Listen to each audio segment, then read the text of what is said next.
So Teresa and I were talking the other day about something we're building together. And I was asking her some questions. And I'm gonna be honest, it wasn't because I thought something was off with her thinking. It's actually because I was actually thinking something myself. And I really wanted to be able to run it through a filter to see if that could actually be the thing that was holding me back. And so what I've come to find out is a lot of times that we're in these situations where we're processing things, that things in my brain make total sense until I either say them out loud or I ask somebody else about maybe their thoughts about that situation. And when it pops up, I'm like, that's it. There it is. Because a lot of times those things are invisible to us. They're the things that are running under the surface. And I don't think that it is always the things that are really blaring loud. Sometimes, like in the situation we're going to talk about today, it's actually something that makes logical sense. And a lot of marketers and mentors would be like, yes, focus on that. But it actually get us to go down the wrong path. So that's what I want to talk about today. So we are Modern Leadership Coaching. And I'm Mark. And I'm Teresa. Hi, Teresa. How you doing? Oh, that's weird. When you say my name. It is, isn't it? By the way, if you ever want to make fun of Teresa, call her Tracy.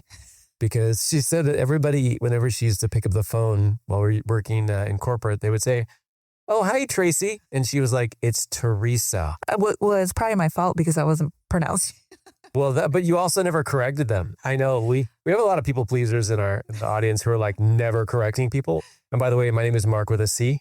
It is not Mark with a K. Just going to throw it out there. And mine's without the H. You're what? Mine's without the H. Yes. Yours is not Teresa. It is Teresa.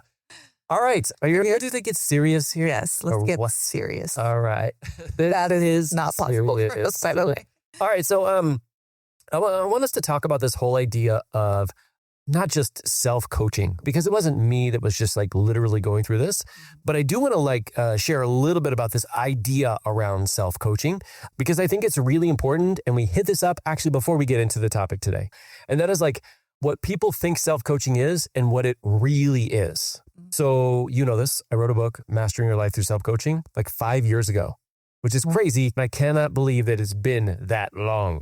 But when I wrote it, what people tend to do when they think about self-coaching is, I'm going to take the easy path and I'm going to be able to do it all on my own. That is not what self-coaching is. This is how I think of self-coaching. Self-coaching is you get coaching or you get something from the outside that helps you see what's actually going on for you. And it gets you to be able to reframe it, have a different way of thinking about it. And then you leave that conversation or that call or that training, and then you work on it with yourself by coaching yourself through it. It is not, hey, I'm going to coach myself through this thing. I have no idea what's holding me back, what my unconscious perspective is, and I'm going to be able to figure it out. That is not self-coaching. That is isolation. There's a difference.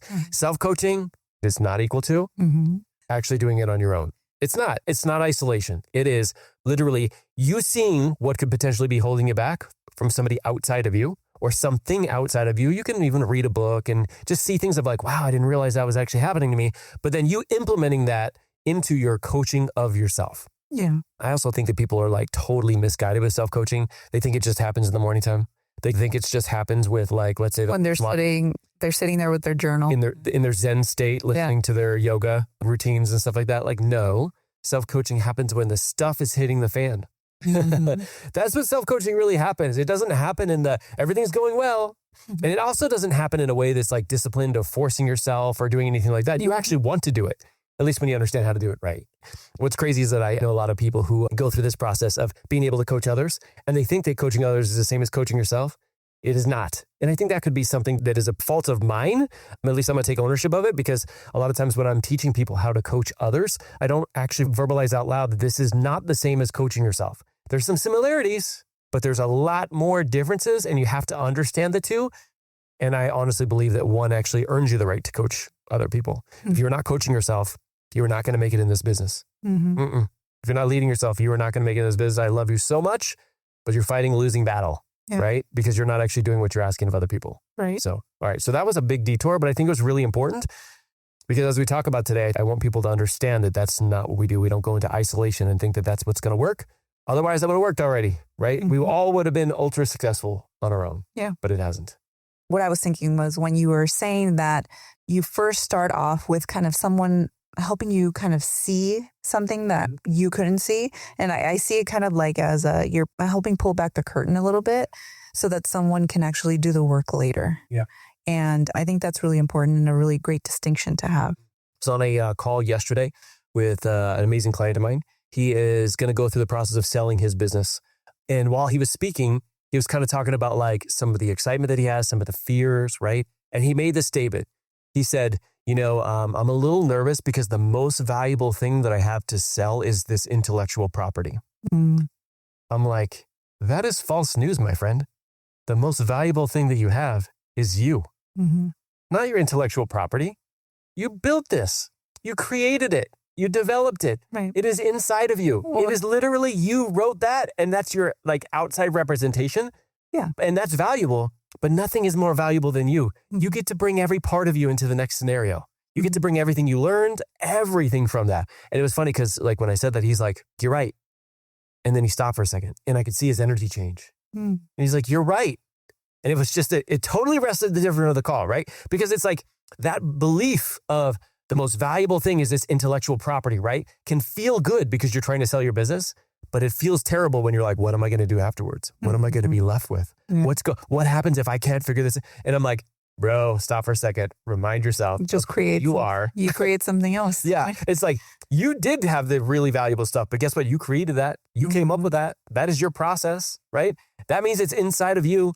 Anything that you do next, you're going to be able to bring with you. And so this is kind of like just that idea of, man, there's some ideas that or thoughts or perspectives that feel good, but you actually, when you look 3 levels deeper, you're like, oh, wow, I didn't even know that's what I was making that mean.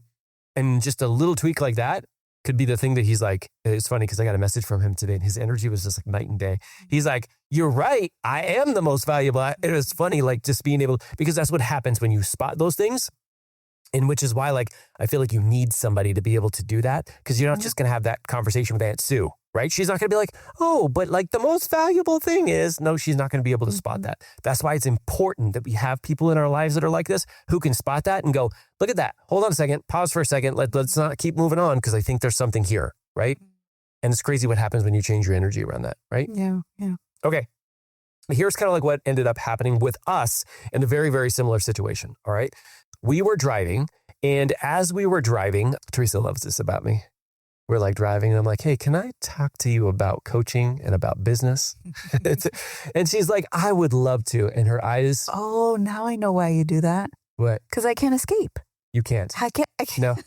I can't jump out. Usually she'll pretend like she's sleeping on the couch. She's like, oh, I'm not feeling good all of a sudden. And she'll like, and I know because her answers will become 1-word answers. Like, yeah, great. So anyway, we're driving and I start having this conversation, right? And we're like, okay, so we're putting together this new program. I don't know, like something kind of feels off about, I don't know, just the way that I'm showing up or the way that like I'm thinking about this. And I don't really know what it is. And one of the ways that I help coach myself sometimes is I verbalize it out loud and I bounce it off of you. And then, because it's so much easier to see it when somebody else says it or thinks it or, responds in a certain way, right? And so I started to ask you some of those questions, right? And so we're driving and I'm like, I know we're putting together this new like self-coaching program.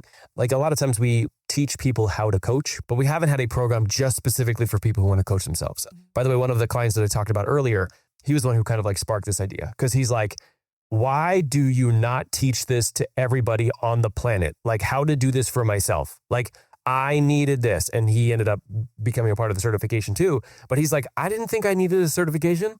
No, but I don't want a piece of paper like that. I want to know how high performers think.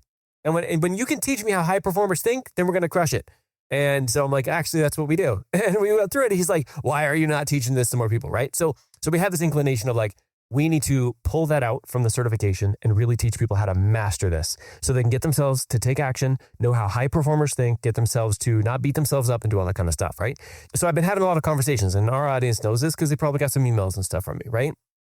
And so I've been having some conversations and while I was putting it together, it kind of felt like, this is like my thing. This is like what people come to me all the time for. They just don't know the word self-coaching. They come to me and go, how did you lose 100 pounds? They come to me and go, how did you build a business like this? They come to me and go, how did you retire from the police force early? How did you get Teresa to come home full time? How did you, and they're all the how to, right? my answer is always the same. It's like my coaching tools is how I did it, right? Like, and when I think about the ultimate one, it's like being able to coach myself. So I should be super excited about doing this, right? I mean, at least that's what I was feeling. But in the moment, I'm like, there's something that's not really clicking. And that's when I was like, can we talk for a minute? And you had that beam of smile in your face. And you're like, oh God, yes, as long as we go to the coffee shop and I can get a treat. I'm like, sweet, sold. So I'm like, what do you think is the main goal with this program? Like, what would success look like for you to get us to say, we get to the end of this next, month or 2 months, however long we decide to put it together for and create it? What would success look like for you? And I just verbalized that out loud to you. Do you remember that? I don't remember exactly. The question wasn't framed that way. You framed it a little bit differently, and it got me thinking. And I thought, well, my first thought was, okay, I'm looking for some type of external outcome to this. And I told you something along the lines of, well, if we have people who actually decided that they want to move on to the next step with us, they really enjoy the program, they really fall in love with the process, and they want to learn more, like they're hungry for more. And we get people to go on to, let's say, the certification, right? So that was my initial thought. And then you stopped for a second. And then I ruined it all. No. I ruined it all. You're right. Like how you just described it was how you described it in the car. And what's crazy is when I heard that, I'm like, that's it. And the reason why I said that's it is because that's the way that my brain was framing it too. But when I heard you say it out loud, I'm like, I don't like that. And it's not because you said something wrong, you thought something wrong, because I was literally thinking the same thing, but I could now see how that would get me to show up. So here's what I mean. By the way, first off, if that is a perspective that works for you, keep it, run with it, go crush it. All right. Everybody's different. This is something that we've learned through the process of coaching thousands of people is you can have the same perspective and it will have a different reaction in somebody else's body. It'll get them to produce different results. It'll get them to a spiral think either up or down. Like there's so many different infinite ways, but you have to try it on for size is what we say, right? But in that moment, I could see myself. I could see myself going, what can I do to create this program to make it be the bridge into our certification? And that would ruin it all. And I was like, huh? No, you were. I was like, think about this. And this is just how it happened for me. And I was like, you try this on for size. And I think you were like, yeah, that's for sure. Now I'm like, okay, what's the bare minimum that I can teach that would get people to want to actually create demand for the High Impact Mastery Academy? What do I need to hold back? Because if I hold that back, it'll actually get them to go, I want this thing because I didn't learn everything about it. And I hate the way that feels in my body. And so here's the thing, like if you talk to mentors, you talk to business coaches, they might actually frame it that way, where they're like, okay, so you're going to put this together. Your goal, it was what you said, is to bridge the gap between your next program, right? Because you know that getting started at coaching yourself and like getting into the next step, which is being able to coach other people, that's the path that you traveled. So what could you do or say, or how could you like deliver to make it so that they take that next step? And that feels terrible in my body because I'm like, I hate that, honestly, because it is a very tricky way of using logic and what would seem like it's a good perspective into making me feel terrible because I don't want to show up for my people like that. Like when I put something together, I want to give my heart, my soul. I don't want to hold anything back. I want to give them everything that I wish that I had from the beginning, irrelevant of whether or not they take the next step. That's how it feels good to me. That's how I get on a call. I'm excited. I share everything. We're going through the program and we create more stuff than we had anticipated, right? We give them more than they came from. And they get to the end. And yes, if it's something that would be a good fit for them next, that's awesome. But my goal is never to say, let me bridge this gap. It is to give them everything they need to get the results that I promised that I was going to give for them and have no attachment to whether or not they take the next step. And then when you get to the end, you get to learn not only so much through that process, but you get to give the best version of you, and people always get better results when that happens. So that's kind of like what I saw when you verbalize that out loud. And I'm like, oh, and here's the thing. I've been thinking about this ever since then of like, how many other times have I thought like that? Mm-hmm. Where I'm like, hey, how could I make this be a bridge between this and this? And it makes logical sense, right? But sometimes the best way that you can make that the bridge is by not focusing it at all and just giving your best. Because the times when I've given my best, to be honest, like even like sales calls, right? Like people tend to jump on sales calls with me, think I'm going to pitch them on something. I would say maybe 70% of the time I don't do any of that. I give them the best experience they can ever have in those 20 or 30 minutes so they can actually have something to move on. Do you know what happens? So much of those times, those people come back and go, that was amazing. Here's the results I got. And here's the next thing that I would love to get your help with. What would that look like to work together? And they actually go, I don't want you to give me another free session because I feel like I'm stealing and taking from you. Like I want to actually invest in this, right? And it's because of me leading with, how can I just give them the greatest experience, the most clarity, get them to see what's actually holding them back, and then let them go off and see what it's like to be able to have a resource like this and know that I'm going to be there. Because the truth, and this is the way I think about coaching, the truth is there isn't one problem that you're going to solve for somebody as a coach. Mm-hmm. There isn't. There's one problem, and that's going to help them solve that problem, and then they're going to have another problem. Right. The way I like to think about coaching is not hey, let me go to this coach to solve this one problem. This is, I want to have this coach on my side through any problems that I go through over the next 6 months or a year so that I know that I'm never tackling these by myself. I literally have somebody who's going to be able to look at this and go, oh yeah, I've been through this problem. Let me help you with it. And then help me get through it and then go to the next problem. Because that's what life is. Life is challenges and problems. And the faster that we get through it, the faster we overcome it and learn it, the more we keep growing, the more value we have, the more that we can help other people, the more that our income grows, the more that our bank account grows, the more safety and security we have. But if we stop doing that and we're like, hey, we're good, that's kind of like where things start to fall downhill. Yeah. Does that make sense? Yeah, it does. So, and it's funny because like when you think about like that perspective, and I didn't realize that it could actually have that kind of ripple effect, right? And I've noticed that there have been times in the past when I've gone back into, okay, so I'm about to get on this session with somebody. How can I show them that I can help them and what their next step could be?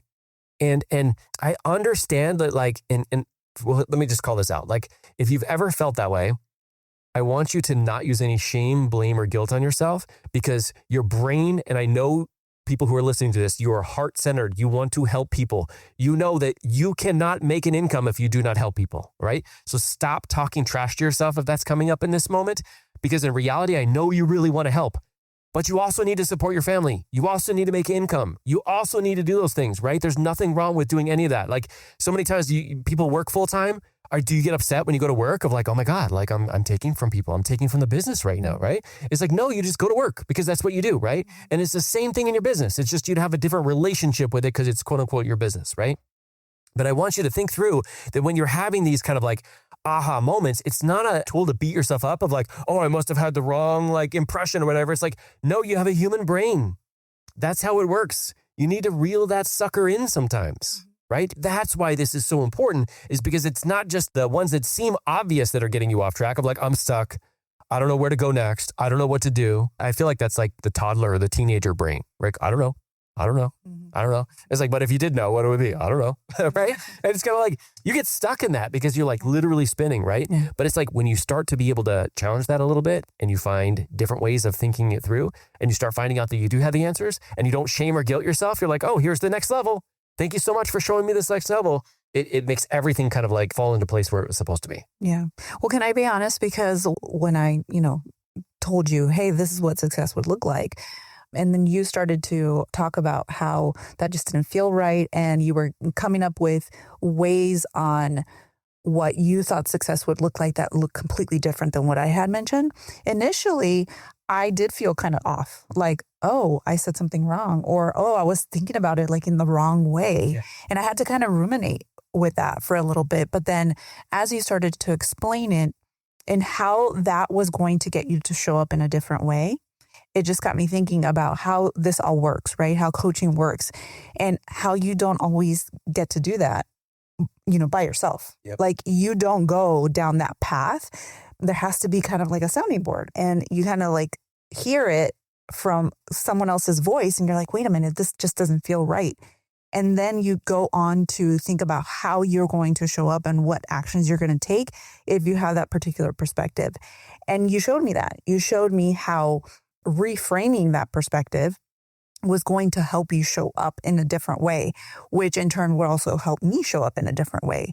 So I got it. Like, I was like, oh, I can see now how that would work. So I think it was a really great conversation because it's about really kind of thinking outside the box and really kind of like even coaching yourself outside the box. So, yeah.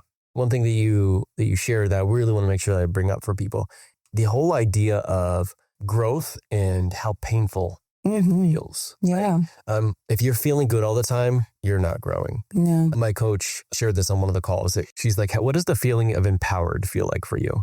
And everybody was like, amazing. And I feel great and all this kind of stuff. And she's like, that's funny. She's like, because empowering to me feels like crap.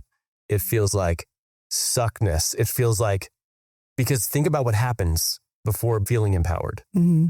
You have to go through something challenging, right? It's kind of the whole brave, right? Yeah. You don't feel brave. You feel like fear, but then you do something from a different place. And that's what creates the feeling of brave, right? It's like being able to reframe it. But when you initially have that, it's fear, it's shame, it's guilt. It's why isn't this working? It's I feel like I'm stuck. And it's not just saying that and living there. Because I know a lot of people, I love you guys. I know a lot of people who are like, I'm stuck. And you just stay there the whole time, right? And you're like, oh, yep, this is just evidence that I just am supposed to be where I'm at, right? I'm like, maybe, maybe not. I don't know. But it's like when you feel that stuff, what you do next is what matters. Right. Just that whole thing of growth, right? This is why I love you so much. You're willing to have those conversations with me where we say something and it's like, we're not meaning for it to be like harsh or anything like that. It's just like calling someone forward, but sharing things that we see with each other and going like, this doesn't mean anything about you. This is just how our brain works. Let's talk it out. Let's see what this could look like. And being able to verbalize this out loud to go like, oh, so that's where the growth moment is. But it doesn't feel warm and fuzzy. No. It feels like, hey, can we chat about this for a few minutes? And you're like, amazing. I'm so excited about this, right? Because it's like being able to be in that kind of environment to have those conversations, right? So this is really where it is. Where the pain is usually where the opportunity is too, right? As long as you're willing to lean into it. Yes. Right. That's the key. Yep. Okay. So in this situation, this scenario, we became aware of something, right? I had this off feeling and then I wanted to verbalize it and talk about it, right? But I want you to maybe describe like what quietly happens when something like this actually stays invisible and just keeps running in the background. So what do you think happens in these scenarios where something is actually off? You're like, I don't know what's going on. I'm not getting the results that I want. And you don't have a way of challenging this. You don't have a way of finding out what's going on. What actually happens when it's running in the background? Well, I'll paint the picture based off of of our conversation about what success would look like if, we put together this program. So if you hadn't reframed it and we would have been like, okay, is getting people on to the next step, right? And let's say nobody moves on to the next step, which, happens all the time, right? And now we feel like complete failures because the one thing that we said was going to make this successful was the outcome, right? That result of having people move on to the next step. So now, we start to question ourselves. We start to say, well, the program sucks or any number of things. We're trying to find the reason why this failed. So if you keep going with some of these perspectives that are going on in the background, then something like this will happen where you will point out what you think success will look like in, whatever it is that you're doing. And then if that doesn't happen the way that you specifically designed it to or envisioned it, then that turns into maybe a spiral of thoughts of maybe you don't feel worthy or you don't feel like you're ever going to succeed. It really blinds you or it really kind of makes you not realize that there was some success in there because, there's lessons to be learned, but also there could have been a different perspective you had as far as what the results would be that would have made that look like a success or have been a success. Think about this in any area of your life, right? This is just a way for you to kind of stop and realize that there are infinite number of outcomes that could be successful, right? There's not one size fit all as far as that. And I think I talked about this on a call that we were on, but even when I'm coaching someone and let's say I'm coaching them in business and I assume that their goal is to make more money in their business, right? But what if it's not that at all? But I wouldn't know that if I don't ask questions, right? Because I'm not going to impose what I think success is supposed to look like for them. They need to tell me. And we figure that out through coaching, through me asking questions. And a lot of times it's not that at all. It's something completely different. So this is just like a great way to not just like avoid failure, because we don't want to avoid failure. Like failure is the best teacher, right? But it's just a way for us to kind of like make pivots before like a lot of like the really painful stuff happens. Yep. So what comes up for me related to what you just said is a lot of times in this scenario, we now want to go back and we want to change the things on the outside, change the launch sequence, change how many emails we wrote, change the messaging. I just don't know how to talk to people right. And what the problem is not on the outside. The problem is what's on the inside, right? So let me give you a perfect example related to like health and fitness, okay? Because I was thinking about this today. So you can have a workout program, right? Like let's say you're doing a 30-minute workout program, right? You can go in there with like low energy. You can feel like, oh, this is a waste of my time. You could do some of the things that my brain tries to convince me of, like while you're working out, like listening to some audios from your clients, responding back to them, pushing pause, using the bare minimum of weights, right? You're like, oh, I'm just so tired and just like using that energy for those 30 minutes. Or you can go in and you can say, I'm going to be as laser focused as possible. And I'm going to actually pick up the 45s instead of the 10s. I'm going to give it my all. I'm going to do it for 30 minutes. And I'm going to see what changes. And you may not see a significant change on the first day, but every time that you do that after that, and you continue to add that up, if you even look at like how many calories you would burn, the difference between just barely just doing whatever your minimum is for your workout versus pushing yourself to do as much as you possibly can. I like to think about this as like same 30 minutes, totally different transformation. And I'm not just talking about like the numbers, because the numbers will change. I remember doing this one day. Is like one day I did a workout. This was like maybe 5 years ago. I did a workout, right? And I was like, like dragging it, right? Like trying to find not necessarily excuses, but distractions, right? And then I'm like, you know what? The next day I was like, I'm going to try that workout again and I'm going to remove all the distractions. And I remember, I think I burned like 270 something calories more. I'm like, what? And I'm like, what strength gains would I have if I did that every single day? How many more calories would I burn? Like how much more energized would I feel? And I'm like, that is crazy. Like think about that one day. But then think about like doing that for every day for 30 days or for a year. It would be night and day. It wouldn't take me any longer. It would take me the same amount of time, right? And so I think about this. Not only is it those calories though, it's also like the energy you feel afterwards. Yeah. Like I don't know about you, but when I kick my butt in the gym, afterwards I have more energy than I would have had before. I feel amazing. I feel confident. And it translates into everything that I do for the rest of the day. And so when you think about those kind of things, it's like, oh, I'm doing the right things. I'm doing the right activities. I'm doing my workout. I'm pushing play, or I'm doing what, drinking my shake or doing whatever. Just checking the box. Right. I'm just checking the box versus like, what would actually make you want to do this on an entirely different level, right? And it's the same thing that we're talking about here in business. It's like, it's fueled by different perspectives, but it gets you to get more out of the time that you are there, the time that you're leaning in, and it produces different results. And so, yes, I do think there's different ways that you can work out to get better, like to get different results, depending on you and et cetera. But if that's what your focus is, oh, there's something wrong with my workout, hate to break it to you, you're not going to actually break through that plateau because you're looking outside of yourself for the answers. But a lot of times they're inside. And sometimes there are some different ways of doing things, but people focus on that way too much. Yeah. Way too much. I've been getting a lot of messages recently. I made a post in a life coaching community, and it's a pretty cool life coaching community. There's like 88,000 coaches that are in there. Wow. Yeah.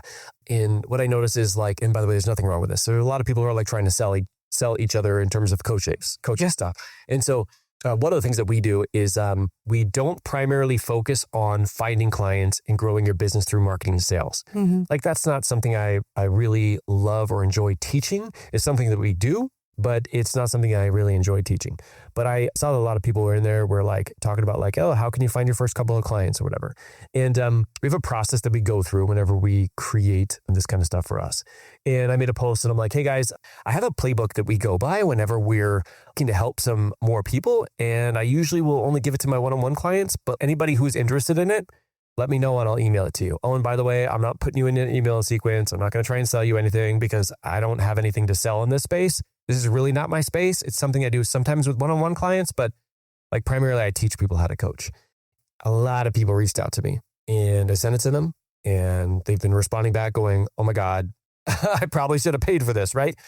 But at the same time, like people had reached out to me and people always think that it is the technical thing that they need to find more clients, right? They're like, what do I need to say? How do I need to show up on social media? And that is never the case. Never. I have never found it once that somebody just struggled with how to market or sell online. It is always rooted in their belief system, in the stories they tell themselves and the perspectives they tell themselves that prevents them from actually doing it, right? And sometimes when I'm done having a conversation with somebody, they realize that like social media isn't their place. And they go and they find their place. Yeah. And then they send me a message back and go, thank God, because social media sucked the life out of me. And this other thing is working extremely well, right? And it's because we typically go to that I need the technical solutions for that, right?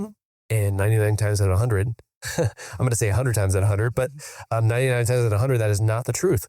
It's something else is driving their behavior. Something else is making them think that they're not good enough, or something else is making them not send the messages or talk to the people that they're close to them, right? Or use some type of resource that they could use, or maybe just ask people that are around you that already know, like, and trust you, right? There's so many different things that we can help people spot, but you can't spot it yourself. So I don't know why I went down that path, but it came up when you were chatting. No, I love it. All right. So for the person listening, what's the first real thing they should do with that? So here's what I have to say. The beliefs and the stories and perspectives that are the hardest to catch are not the dark ones. They're not usually the blaring, I'm stuck. Yes, that is not helpful to think about it in terms of like, I'm stuck, right? Or I'm getting in my own way. We hear that a lot. That is not helpful in any respect. Do not ever say that to me ever again. And it's because I love you, because you're trapping yourself into not being able to find the answers.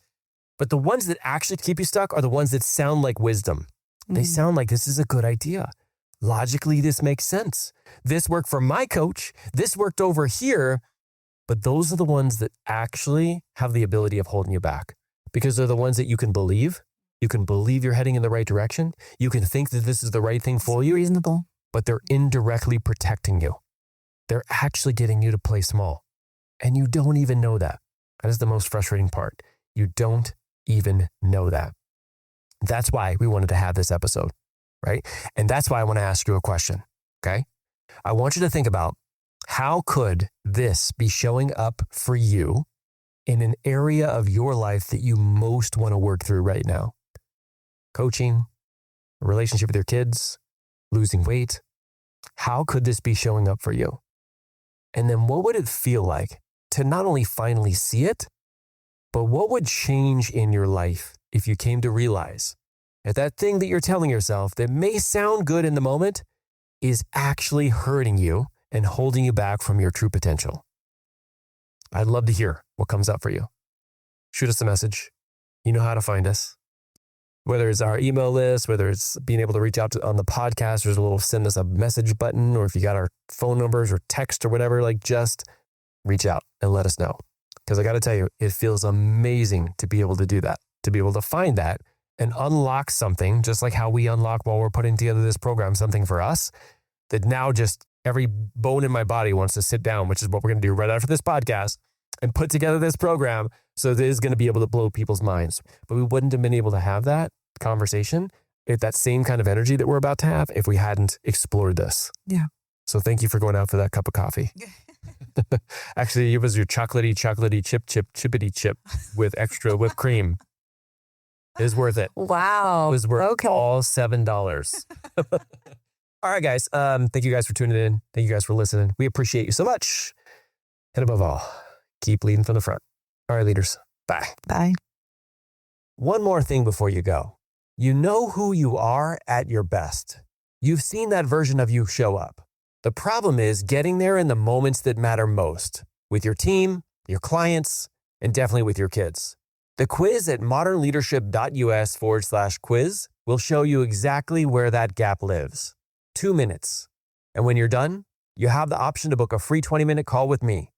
No pitch, just clarity. Head over to modernleadership.us/quiz.